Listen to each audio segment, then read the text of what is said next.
Protista जगत में सभी एक कोशिकी यूकैरियोटिक को प्रोटिस्टा के अंतर्गत रखा गया है। प्रोटिस्टा जगत में सभी एक कोशिकी यूकैरियोटिक को प्रोटिस्टा के अंतर्गत रखा गया है। और प्रोटिस्टा जगत में इस जगत में सीमाएं ठीक तरह से निर्धारित नहीं हो पाई। प्रोटिस्टा जगत में क्या होता है, ठीक तरीके से सीमाएं निर्धारित नहीं हो पाई।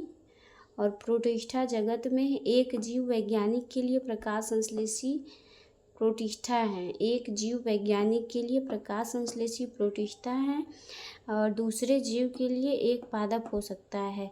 एक जीव वैज्ञानिक के लिए प्रकाश संश्लेषी प्रोटिस्टा हैं, दूसरे जीव के लिए एक पादप हो सकता है।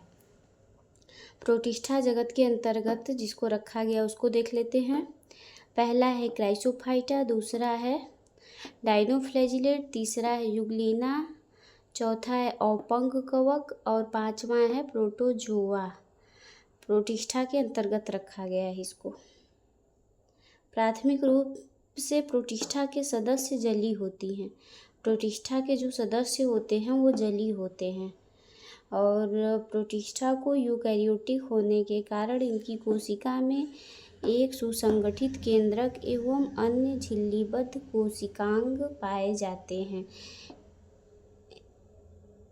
एक सुसंगठित केंद्रक एवं अन्य झिल्लीबद्ध कोशिकांग पाए जाते हैं। कुछ प्रोटिस्टा में कसाभ एवं पक्षमाभ पाए जाते हैं। कुछ प्रोटिस्टा में क्या होते हैं, कसाभ और पक्षमाभ दोनों पाए जाते हैं। और प्रोटिस्टा जगत में ये अलैंगिक तथा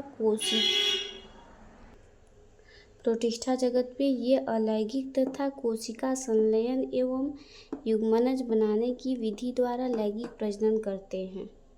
क्या करते हैं, अलैंगिक तथा कोशिका का संलयन एवं युग्मनज बनाने की विधि द्वारा लैंगिक प्रजनन करते हैं। इसमें पहला है क्राइसोफाइट। क्राइसोफाइट को देख लेते हैं।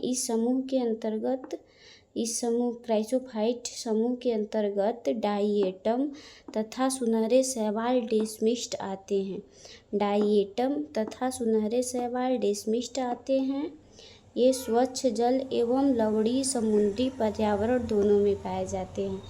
क्राइसोफाइट जो होते हैं स्वच्छ जल और लवणीय समुद्री पर्यावरण दोनों में पाए जाते हैं।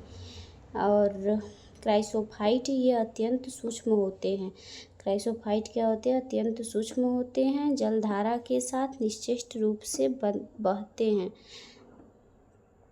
जलधारा के साथ निश्चित रूप से बहते हैं।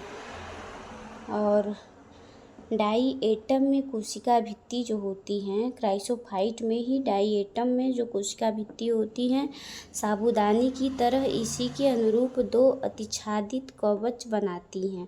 साबूदानी की तरह इसी के अनुरूप दो अतिच्छादित कवच बनाती हैं। इन भित्तियों में सिलिका होती हैं। इन भित्ति में क्या होता है, सिलिका होती हैं, जिस कारण ये नष्ट नहीं होते हैं। इन भित्तियों में सिलिका होती हैं और इसी के कारण ये नष्ट नहीं होते हैं। इस कारण मृत डाइएटम अपने परिवेश वासस्थान में कोशिका भित्ति के अवशेष बड़ी संख्या में छोड़ जाते हैं। करोड़ों वर्षों में जमा हुए इस अवशेष को डाइएटमी मृदा कहते हैं। करोड़ों वर्षों में जमा हुए इस अवशेष को डाइएटमी मृदा कहते हैं। करणमय होने के कारण इन मृदा का उपयोग पालिश करने में, तेल तथा सिरप के निस्यंदन में होता है। पालिश करने में और तेल तथा सिरप के निस्यंदन में होता है। ये समुद्र के मुख्य उत्पाद हैं। ये क्या है, समुद्र के मुख्य उत्पाद हैं।